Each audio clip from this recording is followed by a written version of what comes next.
have a New York Times article, really, really good. Who is the author? The guy's name is Ross Douthat. Do that. Almost. Douthat. Great article. I thought he did. I thought it was really well written. Job, and a lot of stuff I liked in there. And this was an opinion article. Yeah. Yes, by the way. opinion article in the New York Times. American teens are really miserable. Why? And so we as a team have read the article together, and or not together, but we've all read it, come prepared for it, and I was just blown away.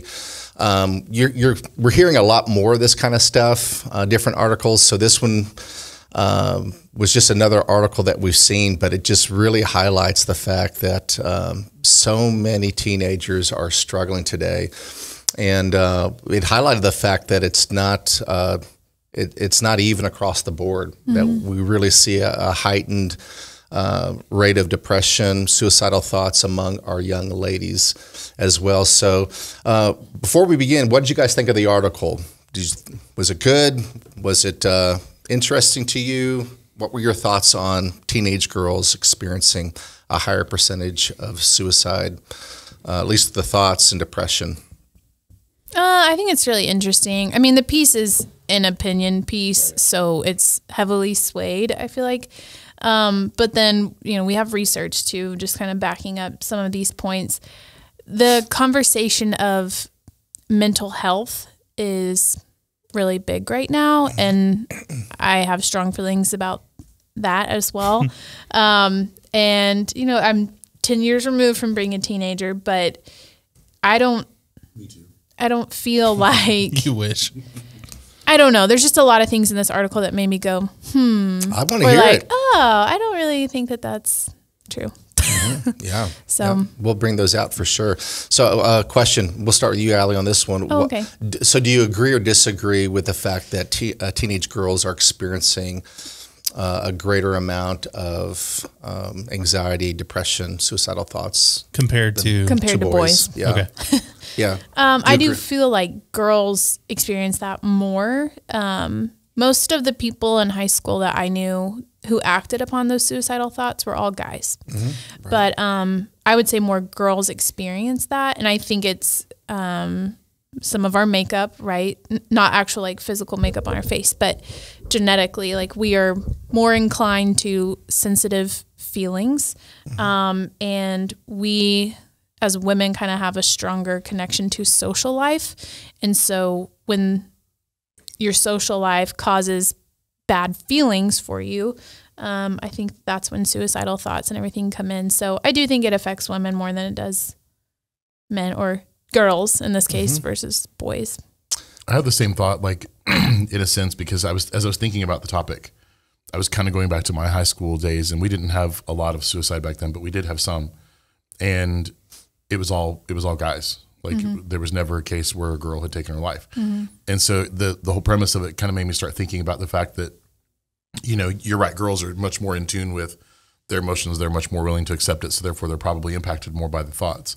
But to me, I was like, okay, is the reason why the guys are the ones that act on it more is because they're incapable, not trained, they're not helped in the area of dealing with their emotions and handling them. And it's, a faux pas for them to accept their emotions and deal with them. And so the guys just don't know how to deal with that. And so that's why they're more prone to actually take their life when they're dealing with that struggle. I've heard that actually the attempt of suicide, girls are higher, but guys are more successful at doing it. And so kind of a sad thought, but it does show that anxiety is, higher in young ladies. But yeah, guys are more aggressive, and they're evidently more likely to follow through on that. So the two main thoughts, the guy who wrote this article, he brought up Jonathan, I don't know how you pronounce the last name, is I don't know if it's Haidt, if the D's silent, how do you pronounce that, H-A-I-D-T. His thought is that the key instigator is the rise of social media.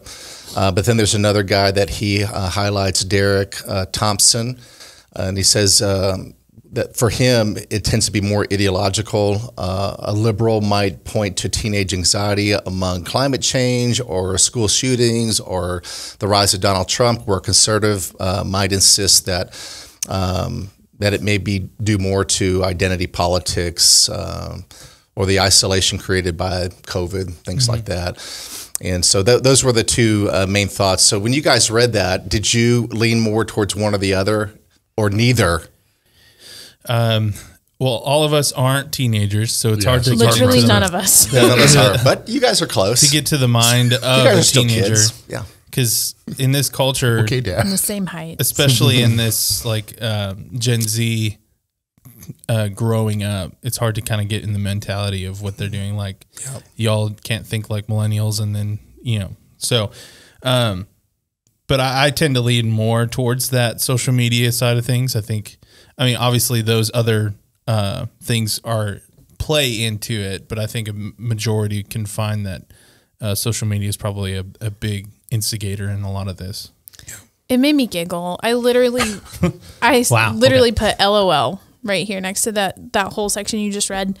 I have 3 teenage nephews and I have 1 teenage niece. And so we're very close. We have a lot of conversations, and I can guarantee you right now that thinking both liberal and conservative side of that list that was just written out, they're not, I mean, there are like a handful of kids who think they know what they're talking about when it comes to politics, or like, oh, well, voting or whatever. And it's like, why are you worked up about that? You are 14 years old. You have no idea. You're just repeating what you've heard at home.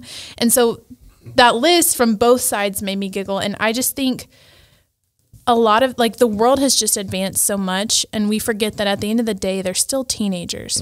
All those things that we felt as teenagers still exist. Yeah. It's just progressed much more. And so I'm not so much in the camp that social media has, the reason for these dark times since the 2010 era has just stayed is because of social media. I think I think that generationally, this mental health situation flows. And so starting 60s, 70s, 80s, 90s, and now we're here and we have social media, I think all of that works together to create this anxiety for teenagers. And so I just think it's part of, unfortunately, being a teenager. It's this point in your life when you question so many things, and poor them, scientifically, their brains won't develop until they're 25. And so it's so hard. Why such a higher rate of anxiety, a higher rate?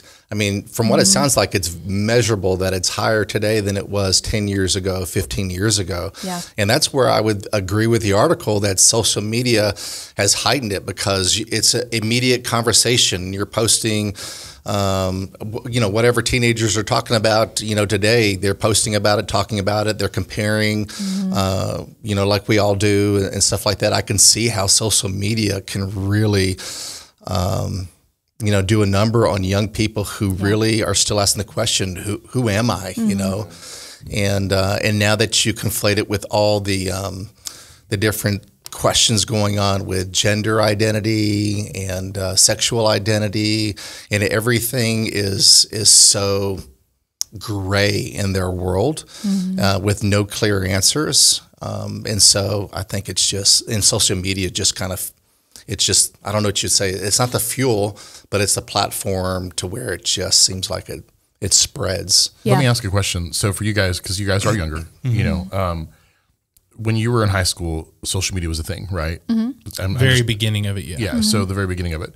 And I'm trying to gain the context just from where you guys are at, because I grew up without social media. I grew up without the internet, right? I mean, the internet existed, but it was nothing like it is today. It was mostly text-based, and it was reading. It wasn't, oh, look at these fun pictures. But I think I tend to agree a little bit with the article, disagree a little bit with the article. I think that, and I said this in a text thread, the reality of the social-based influence has always been around. It's been around since the invent of television, magazines, newspapers, maybe not newspapers, but magazines and all this kind of stuff. I mean, once you had Sports Illustrated and Vogue and all these magazines that were like, are you beautiful? Are you athletic? And you started comparing yourself to whatever these fake things were that had been put out and processed and photoshopped. It's like, okay, well, yeah, that created some anxiety in it, because that was definitely a thing. And when you go back way back when, before all that existed, and, the statistics are probably lower. I haven't researched this. I don't know. But just based on what I'm seeing in the culture and the community, I'm going to say that this is what's happened. Now you're at a place kind of like Alan's saying where everything is real time on demand. You can see it, you can feel it, you can experience it. And social media especially is a highlight reel. You know, yes, you have people that are like, oh, my day was terrible today and I'm ready to just give in and give up. That's not the norm. That's not the majority. And that's not what gets clicks and ratings, right? The stuff that's better is the funny stuff. Oh, look how funny they are. It's the stuff where it's like, oh, look how beautiful they are. Oh, look how successful they are. Look how, I mean, it's all the highlight reel of, okay, this is the best of the best and these people are getting all the attention. And when you start just constantly ingesting that and you start going, that's not me. I'm not like that. I'm not at all like that. Oh my gosh, I'm a failure. And that's going to start building anxiety and all that kind of stuff. You know, now that being said, on the flip side, I do think there's a lot of stuff happening. It's kind of like the squeaky wheel gets the grease, right? There's a lot of stuff happening where what is public, it's whether it's in the news cycles, whether it's in social media cycles, whether it's television, whatever, is all this stuff that's politically charged about racism and, you know, gender identity and sexual identity. And, you know, do you believe in climate change? Do you not believe in climate change? All this negativity that's out there. And just the fighting about it just creates all this confusion and all this stuff that whenever you're young, like you said, their brains aren't developed until they're 25, you know, so they're having all this poured in. How is that not affecting them? You know, because we didn't have that.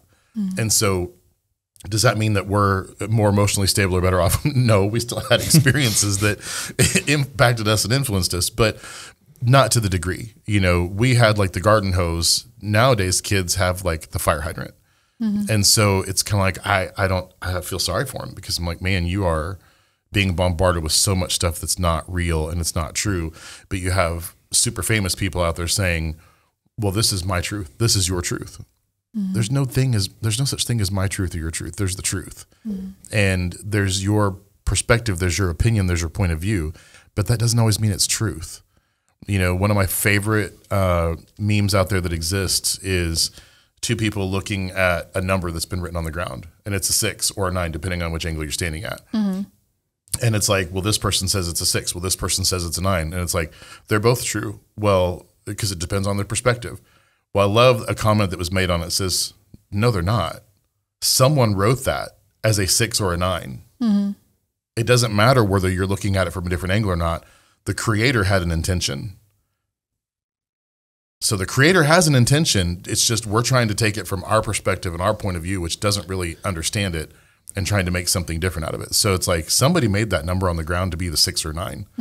And it doesn't matter if you're looking at it as a 9 if they meant it to be a 6.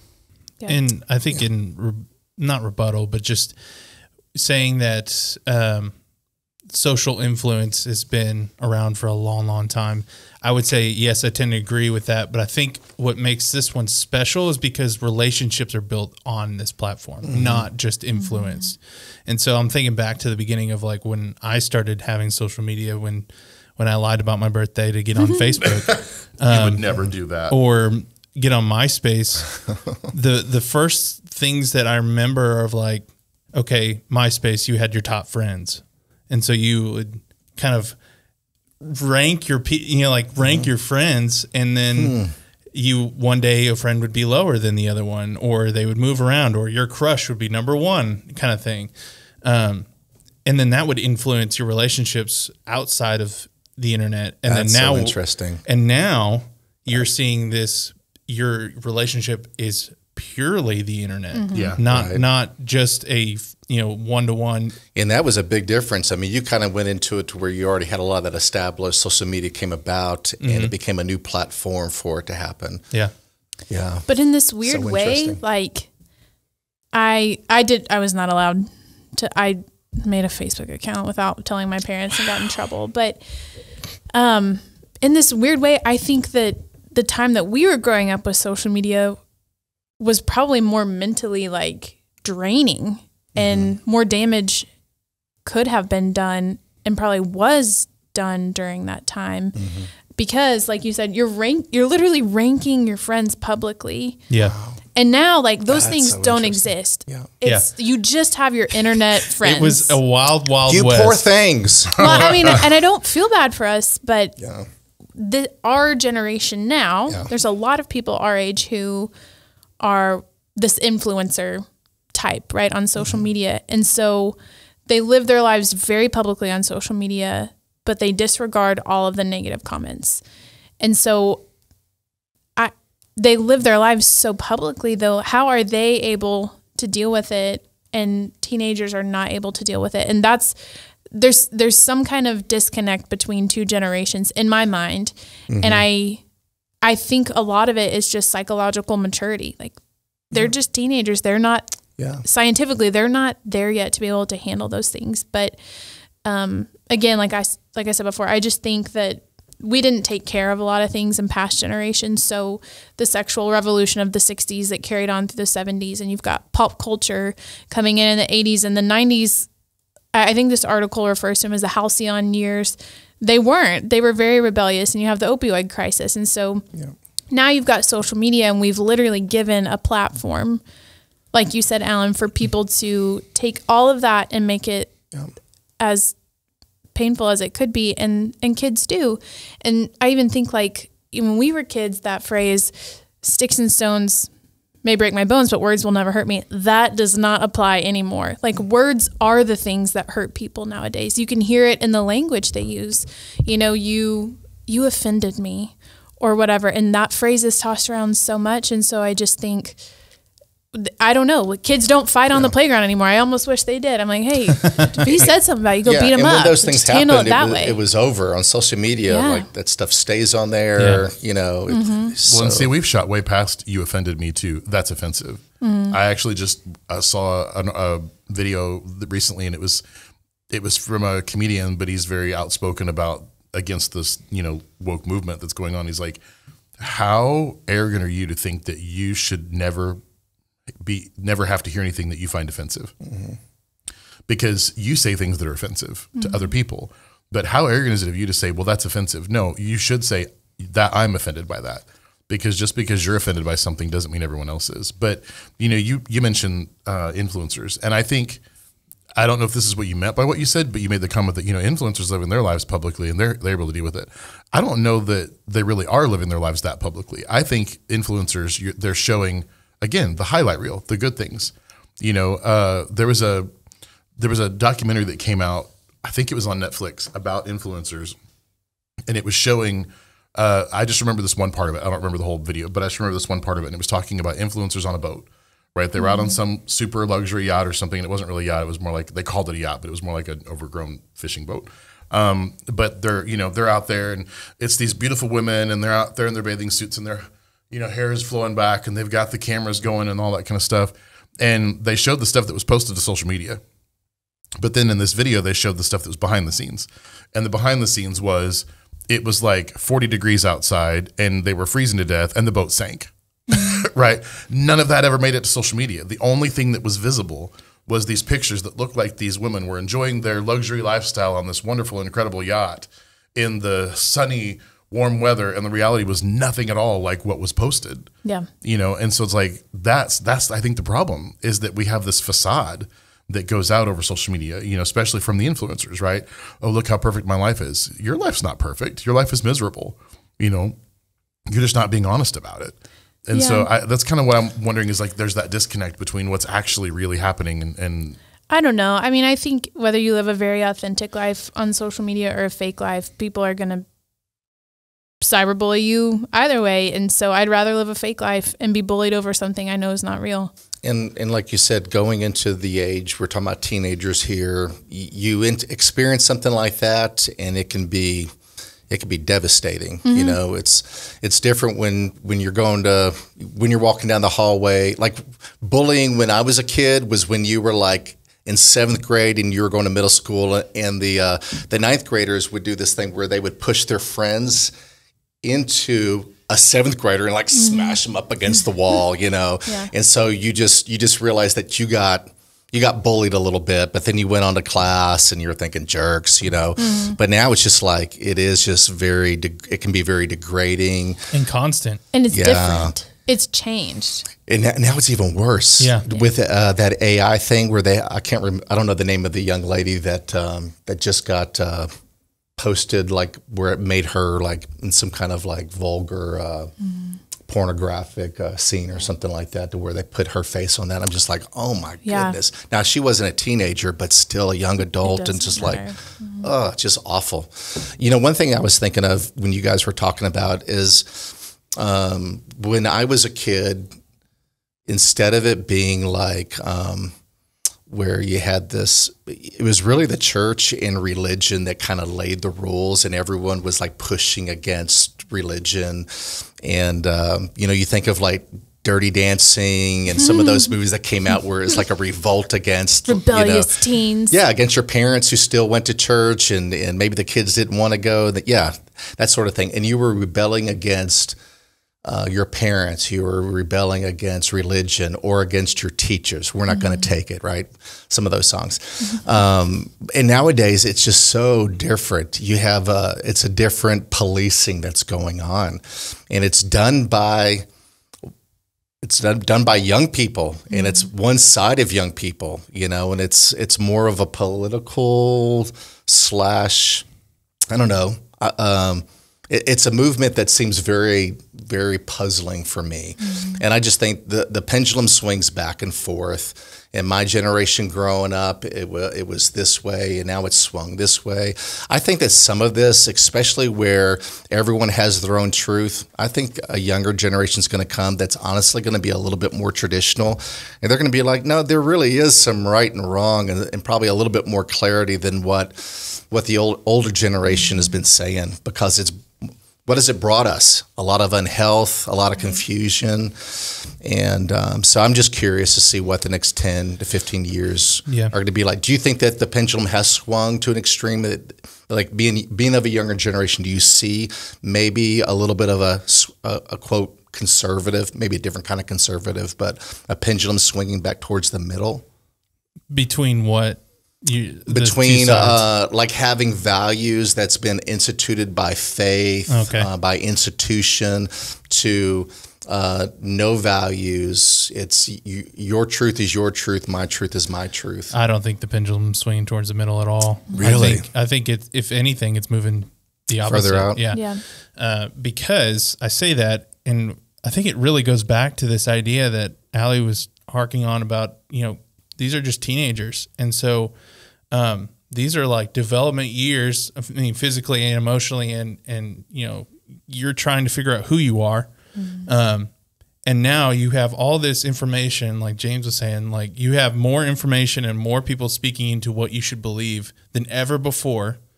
And now you have no idea what truth is. Right. And you can find people who agree with you. Oh yeah. You can go to Google and find anything you want to find. Yeah. Even numbers and statistics, you can find what you want to find.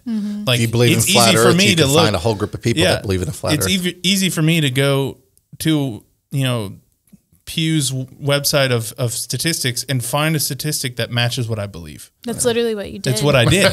That's literally what I did. And I did that on purpose to show, like, I specifically looked on articles about mental health, and especially in teenagers. And then I looked at ones that are about social media, and there was way more about social media than anything else. And I was like, okay, that's interesting. But even more so, like, these kids and teenagers, and as we grow into adults, have no idea how to parse all this information. Yeah. They have no idea how to apply it, and they have no idea, and we have no idea to really know how to share it in a way that it's meaningful, other than this is what I believe. And now we've gotten to this world and culture of like, what you believe is now truth. And so now you're going to believe what you're thinking is to be true. And that's how you're going to live your life the rest of your life. Yeah. Well, so something that concerns me is that, you know, it goes beyond just teenagers. I mean, let's get real. There are adults that still behave just like this. That's people what I was saying. That are well past the age of 25. As they grow up. And they don't, because and I'm not trying to play the blame game. I don't know if this is because parents haven't known how to combat the negativity and all that kind of stuff, or if society, we don't know how to counteract the effects of this. You know, but we've got full-grown adults. I mean, people in politics that are behaving this way, and it's like, oh my goodness, this is the state of our nation, you know, right, or the state of our world. But this whole time, as I just think about, and anytime we talk about like the your truth, my truth, and the you know, the endorphins from likes and the negative feelings from dislike and not being, you know, all this kind of stuff. There's a television show that I'm a huge fan of. Guess what? It's a sci-fi show from Seth MacFarlane, who is not conservative. Okay, Seth MacFarlane is the guy who created Family Guy. He's created a show called Orville, which is supposed to be like a spoof on Star Trek, but it's actually a really deep show, right? I know it's going to sound funny, but they had this episode where the entire episode was based around a world where people walked around with a like meter and a dislike meter above their heads, right? And based on how you interact with people, they could go like, dislike, dislike, dislike, you know? And the idea was this social acceptance is what guides your life. And if you are not prim and proper or popular or cool or funny or whatever, your dislike meter is going to go up and your like meter is going to go down, and then you're done. You know, because if it gets too low, they'll come and they'll kill you. And it's like, while that's obviously like an extremist thing, this is from a non-conservative dude writing this to talk about this. And let's get real. Writers write about things that are in culture and in society, right? So like this is a mainstream liberal guy talking about how crazy it is that this is the kind of stuff that our society is based on. And so that, again, it's extremist, but I mean, we could be headed there. Yeah. You know? And man, I just keep going back to what Allie said about, you know, like being a teenager, but now you have to have an opinion on things. Yeah. Like, and now you have to have an opinion on things that are very deep, Complicated. right? And politics and economics, and you know, it's so scary to think like when I was that young, I didn't really care about it at all, except for the fact of when my parents were voting and it was an election year. Same. You got to stay up late. Yeah, and Same. I mean, it's all no that different. matters. I mean, I don't know how it was for you. It was no different for me. Like, I didn't know but I anything didn't about care. politics. I didn't Like, care. I didn't care. Nobody cared. No. That was the thing, is like there wasn't anyone talking about politics or any of these things. I think. But, you know, young people are in the middle of Yeah. politics. They are. We're talking Now they- about what's happening in political, and it's like impacting them. Like they're going to school and they're being told if you're a girl and you're athletic and you enjoy things that boys do, then maybe you have more boy in you and you're kind of in somewhere along the pendulum of being a boy or a girl. Maybe you're supposed to be a boy. Yeah. And you have girls having surgeries or wanting to have surgeries at 16 years old. You know, so it's like they're living in like the battleground of what's being talked about. Yeah, they're kind of Yeah. like the guinea pigs of this political movement, right. which is really sad. And it's terribly I was with a unfortunate. group of parents the other day and talking about just the concern that we have for our children. And it was interesting that many of them talked about when they remember when their kids got their phone. That was like one thing that they remembered. And then also for some of them that had older kids going off to college. And those two things, they felt like, and it was just more access. It was out from under the umbrella, their protection and their care. And it's a scary thought for parents. Yeah. You know, you realize at a certain time that, you know, your influence is waning, but I think it's heightened now. I mean, your kids can literally watch and see anything. And there are people that are targeting kids to try to influence them. And I don't know, is that an exaggeration, do you think? Or I think it can be exaggerated, but I think when you boil it down to the minute things of our culture and you know, social media and selling and things like that, and ads and how we approach entertainment, yeah, I think it really is targeting for sure. It is. I mean, like that's the whole point of advertisement, is to target an audience. yeah. And this is just a very real application. Yesterday, you know, we're preparing for kids camp in the summer and we always make fun shirts for them. So I was trying to get some inspiration. And I was just looking up like fun kids shirts. I saw probably half of the things I encountered were shirts that said "Be the change" or like "I'm the change," made for toddlers. And so that's a very like movement, you know, focused shirt at 4 years old. What is So that much child? pressure. Yeah. What is that child learning? They And that's don't a even know how to parent. read. That's a parent They pressure. don't even know on what, yeah, that's the Yeah. thing. And so we have to take responsibility for it. And I do really feel for teenagers in this time. Like, I remember what it was like. It really wasn't that bad, but it wasn't today also. And so we have to take responsibility for it. And a lot of the things that they go through, you know, we have this list of cyberbullying tactics that people use, and it's name calling, which has always been around. But now it's name calling in public in front of thousands of people. And it's this thing called revenge porn. And that's because our generations and generations past didn't take care of getting porn out of the way. And so these poor kids are now their faces are being photoshopped on other people's bodies, and it's out there for all their peers to look at. And so I just think it's so sad. And the mental health crisis, there are people who don't take it seriously, right? You're going to have people who think it's popular to have a mental health issue, and it's not.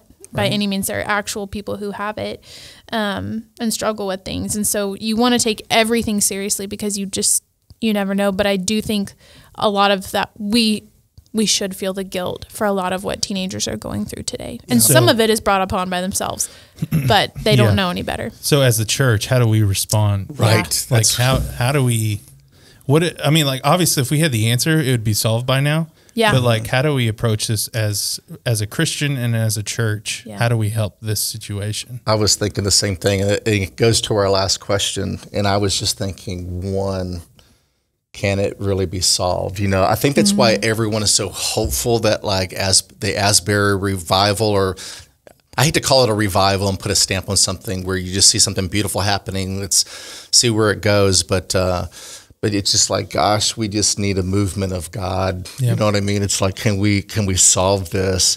I definitely think there are things that churches and I would even say for other, other conservative faiths, I grew up with a lot of Jews, and you have the synagogues, and you have different faith organizations. Is like, for our country to be impacted by this, most faiths, especially the Christian faith, the Jewish faith, come from the same book, the Old Testament, and it's like we need people to reinstitute these values and emphasize them to our kids. But I don't know, it's hard. I mean, that's what we do. Right. I mean, we teach the Bible, and I think our church does a great job. I mean, I've been in a lot of churches. I'm like, man, we do a solid job, but yet our kids are still impacted. Yeah. We can't protect them from society. Right. You even heard of kids, parents saying, my kids were homeschooled, and these are the things that we did. And society, so how do you protect your kids and how do you prepare them? Yeah, that's almost the impossible question, because I don't think we have an answer. There really isn't a good answer. Impossible meat. Yeah, impossible meat. But as someone who's not a parent, obviously, but thinking about this through, like, when I was growing up and then through college, like, what decisions did I make and what things did I do to help me kind of influence how I grew up? Yeah, navigate. And one of the things that I thought about instantly was to teach someone how to think critically. Yeah. Yeah. Like, how to think and parse news and what they're absorbing through media and entertainment. How do you think critically, and how do you teach somebody to think critically, not to the point where nothing is true, but just think, okay, if this is true, or if it's not true, how do I respond? Right. And not to accept everything at its face value. Yeah. I think that's really good. Yeah, and I think as a church too, we just don't need to give up, even though we're seeing in some ways where we feel like we're losing a battle. At the same time, if you do look at statistics with church in general, whether it's evangelicals or if it's non-denominational, you see that in some ways we're holding the line where some of the other churches that have fallen away from some of the same beliefs that maybe those denominations held 10, 20 years ago. Those are the ones that are really suffering. I was watching a blog on that, or listening to a podcast on that. And it was just amazing hearing the the amount of decline in a lot of these Protestant denominations that have begun to compromise. I just think we just have to continue to be faithful to teaching our young people and having conversations. That's where the church maybe could grow a little bit more, is sometimes we're not willing to have those conversations with our young adults. I think maybe youth ministers are, and everything, but I think the hard part in our conservative Bible Belt area, I mean, we're in Arkansas, it's easily to make a stigma out of mental health, because growing up, and especially when that movement grew, like Southern Baptists grew, was during the boomer age, and like that mentality of like, you got to make sure you're perfect, and make sure other people see that you're successful, you're making it, your family's good, your kids are healthy, things like that. Not necessarily having tough conversations with your family and other people and being honest. And one thing too, again, not a parent, but as an aunt, I've had some of these conversations, and they've been eye-opening for me too. A lot of what teenagers are going through started when they were younger. And so a lot of the evil influence started when they were younger. And so I think as parents, it's really important to invest in your children, to teach them how to love other people. We were always taught, keep an eye out for whoever's getting bullied, because it was happening verbally and physically. And it's like, tell your teacher. It's like, okay, well, now, like with this generation, how can you personally get involved in helping someone? And I think that's a huge change I see. And my niece and I have had good conversations. There's children in her class who are going through sexual identity crisis, and that was happening in 4th grade, and some of her friends. And so the question was, how do I respond? I don't want to feel uncomfortable being their friend, and I want to be able to go to a sleepover with them and all these things. And it just makes you question so many different things at a younger age. But I told her, I don't even know if this is good advice, so I'll just say it here, and you can affirm or tell me not. No, it was wrong. It was terrible. But I just told her this is a really important time that you love your friend, regardless of what she's trying to figure out in her life, because you don't know what her home life is like. She might not have anyone who affirms her at home as you are of value and you are of worth. And so, her name is Ellie, my niece is. And so I just told her, Ellie, you've got to be who you are and the friend that you have been to this girl throughout the rest of her school years, because she'll remember that. And I mean, there are people in my life I remember who were influential friends of mine, and I tried to be that person for others. And so I just think as a parent, if I had a teenager right now, the dinner table conversations would be how to think critically and how to love others without compromising what you believe in. No, that's really good. Every generation probably thinks that it's near the end of the world when they look at the values and everything. You see in the Old Testament, where the prayers are, Lord, heal our land. And I think that we're looking at the same issue, but it does seem insurmountable. And I think we need to pray. We need to ask for God to do what we can't do. And then we just need to do our part. And as parents, we need to do our part for our kids. As churches and as leaders, we need to do our part and make sure that we're actually engaged in what's really happening in the lives of young people and talking about those things, and not make those taboo conversations and everything. So, but good conversation. And we barely scratched the surface. Oh yeah. I feel like that with a lot of these things there's just so much more to say, but it is important that we're aware of it. And so, when you see a young person, encourage them, brighten their day, and come alongside and encourage them, be a friend.